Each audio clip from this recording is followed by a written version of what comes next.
एक पुरानी सी इमारत में वैद्य जी का मकान था। वैद्य जी पिछले हिस्से में रहते थे और अगले हिस्से में दवा खाना खोल रखा था। उनकी पत्नी की आदत थी कि दवा खाना खोलने से पहले उस दिन के लिए जरूरी सामान एक चिट्ठी में लिख करके दे देती थी। वैद्य जी गद्दी पर बैठकर के पहले भगवान का नाम लेते, फिर वो चिट्ठी खोलते और पत्नी ने जो बातें लिखी होती उनके भाव देखते, फिर उनका हिसाब करते, फिर परमात्मा से प्रार्थना करते कि हे भगवान, मैं केवल तेरे ही आदेश के अनुसार तेरी भक्ति छोड़कर यहाँ दुनियादारी के चक्कर में आ बैठा हूँ। वैद्य जी कभी अपने मुंह से किसी रोगी से फीस नहीं मांगते थे। कोई देता था, कोई नहीं देता था, किंतु एक बात निश्चित थी कि ज्यों ही उस दिन के आवश्यक सामान खरीदने योग्य पैसे पूरे हो जाते थे, उसके बाद वो किसी से भी दवा के पैसे नहीं लेते थे, चाहे रोगी कितना ही धनवान क्यों ना हो। एक दिन वैद्य जी ने दवा खाना खोला। गद्दी पर बैठकर परमात्मा का स्मरण करके पैसे का हिसाब लगाने के लिए आवश्यक सामान वाली चिट्ठी खोली तो वो चिट्ठी को एक टक देखते ही रह गए। एक बार तो उनका मन भटक गया। उन्हें अपनी आंखों के सामने तारे चमकते हुए नजर आए, किंतु शीघ्र ही उन्होंने अपनी तंत्रिकाओं पर नियंत्रण पा लिया। आटे, दाल, चावल आदि के बाद पत्नी ने लिखा था, बेटी का विवाह 20 तारीख को है, उसके दहेज का सामान। कुछ देर सोचते रहे, फिर बाकी चीजों की कीमत लिखने के बाद दहेज के सामने लिखा, ये काम परमात्मा का है, परमात्मा जाने। एक दो रोगी आए थे, उन्हें वैद्य जी दवाई दे रहे थे। इसी दौरान एक बड़ी सी कार उनके दरवाजे के सामने आकर रुकी। वैद्य जी ने कोई खास तवज्जो नहीं दी, क्योंकि कई कारों वाले उनके पास आते रहते थे। दोनों मरीज दवाई लेकर चले गए। वो सूट बूट में साहब कार से बाहर निकले और नमस्ते करके बेंच पर बैठ गए। वैद्य जी ने कहा कि अगर आपको अपने लिए दवा लेनी है तो इधर स्टूल पर आए, ताकि आपकी नाड़ी देख लूं, और अगर किसी रोगी की दवाई लेकर जाना है तो बीमारी की स्थिति का वर्णन करें। वो साहब कहने लगे, वैद्य जी, आपने मुझे पहचाना नहीं। मेरा नाम कृष्णलाल है, लेकिन आप मुझे पहचान भी कैसे सकते हैं, क्योंकि मैं 15-16 साल बाद आपके दवाखाने पर आया हूँ। आपको पिछली मुलाकात का हाल सुनाता हूँ, फिर आपको सारी बात याद आ जाएगी। जब मैं पहली बार यहाँ आया था तो मैं खुद नहीं आया था, अपितु ईश्वर मुझे आपके पास लेकर आए थे, क्योंकि ईश्वर ने मुझ पर कृपा की थी और वो मेरा घर आबाद करना चाहते थे। हुआ इस तरह था कि मैं कार से अपने पैतृक घर जा रहा था। बिल्कुल आपके दवाखाने के सामने हमारी कार पंक्चर हो गई। ड्राइवर कार का पहिया उतारकर पंक्चर लगवाने चला गया। आपने देखा कि गर्मी में मैं कार के पास खड़ा था, तो आप मेरे पास आए और दवाखाने की ओर इशारा किया और कहा कि इधर आकर कुर्सी पर बैठ जाए। फिर मैं कुर्सी पर आकर बैठ गया। ड्राइवर ने कुछ ज्यादा ही देर लगा दी थी। एक छोटी सी बच्ची भी यहाँ पर आपकी मेज के पास खड़ी थी और बार बार कह रही थी, चलो ना बाबा, मुझे भूख लगी है। आप उससे कह रहे थे कि बेटी थोड़ा धीरज धरो, चलते हैं। मैं ये सोचकर इतनी देर से आपके पास बैठा था और मेरे ही कारण आप खाना खाने भी नहीं जा रहे थे।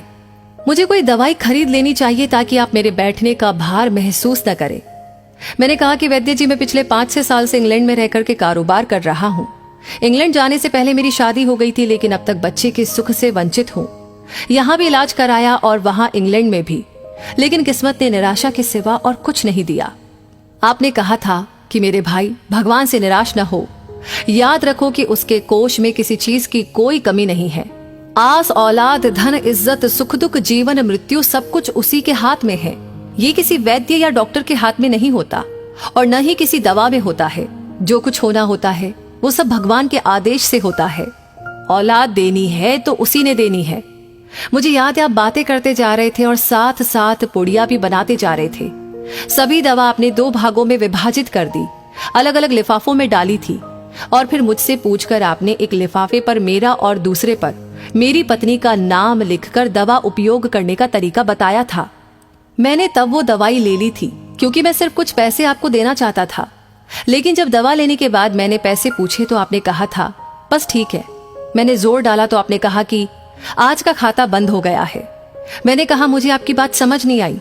इसी दौरान वहां पर एक और आदमी आया और उसने हमारी चर्चा सुनकर मुझे बताया कि खाता बंद होने का मतलब ये है कि आज के घरेलू खर्च के लिए जितनी राशि वैद्य जी ने भगवान से मांगी थी वो ईश्वर ने उन्हें दे दी है। अधिक पैसे वो ले नहीं सकते। मैं कुछ हैरान हुआ और कुछ दिल में लज्जित भी कि मेरे विचार कितने निम्न थे और ये सरल चित्त वैद्य कितना महान है। मैंने जब घर जाकर पत्नी को औषधि दिखाई और सारी बात बताई तो उसके मुंह से निकला, वो इंसान नहीं, कोई देवता है। और उसकी दी हुई दवा ही हमारे मन की मुराद पूरी करने का कारण बनेंगी। आज मेरे घर में 2 फूल खिले हुए हैं। हम दोनों पति पत्नी हर समय आपके लिए प्रार्थना करते रहते हैं। इतने सालों तक कारोबार ने फुर्सत ही नहीं दी कि स्वयं आकर आपसे धन्यवाद के 2 शब्द कह सके। इतने बरसों बाद आज भारत आया हूँ और कार केवल यहीं पर रोकी है। वैद्य जी, हमारा सारा परिवार इंग्लैंड में सेटल हो चुका है। केवल मेरी एक विधवा बहन अपनी बेटी के साथ भारत में रहती है। हमारी भांजी की शादी इसी महीने की 21 तारीख को होनी है। न जाने क्यों जब मैं अपनी भांजी के भात के लिए कोई सामान खरीदता था तो मेरी आंखों के सामने आपकी वो छोटी सी बेटी भी आ जाती थी और हर सामान में दोहरा खरीद लेता था। मैं आपके विचारों को जानता था कि संभवतः है आप वो सामान न ले, किंतु मुझे लगता था कि मेरी अपनी सगी भांजी के साथ जो चेहरा मुझे बार बार दिख रहा था वो भी मेरी भांजी ही है। मुझे लगता था कि ईश्वर ने इस भांजी के विवाह में भी मुझे भात भरने की जिम्मेदारी दी है। वैद्य जी की आंखें आश्चर्य से खुली की खुली रह गई और बहुत ही धीमी आवाज में बोले, कृष्णलाल जी, आप जो कुछ भी कह रहे हैं मुझे समझ में नहीं आ रहा कि ईश्वर की ये क्या माया है। आप मेरी श्रीमती के हाथ की लिखी हुई ये चिट्ठी देखिए। और वैद्य जी ने चिट्ठी खोलकर कृष्णलाल जी को पकड़ा दी। वहां पर उपस्थित सभी ये देख करके हैरान रह गए कि दहेज का सामान के सामने लिखा हुआ था, ये काम परमात्मा का है, परमात्मा जाने।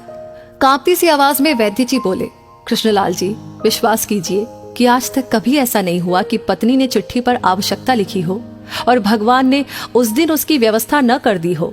आपकी बातें सुनकर तो लगता है कि भगवान को पता होता है कि किस दिन मेरी श्रीमती क्या लिखने वाली है। अन्यथा आपसे इतने दिन पहले ही सामान खरीदना आरंभ न करवा दिया होता परमात्मा ने। वाह भगवान वाह, तू महान है, तू दयावान है।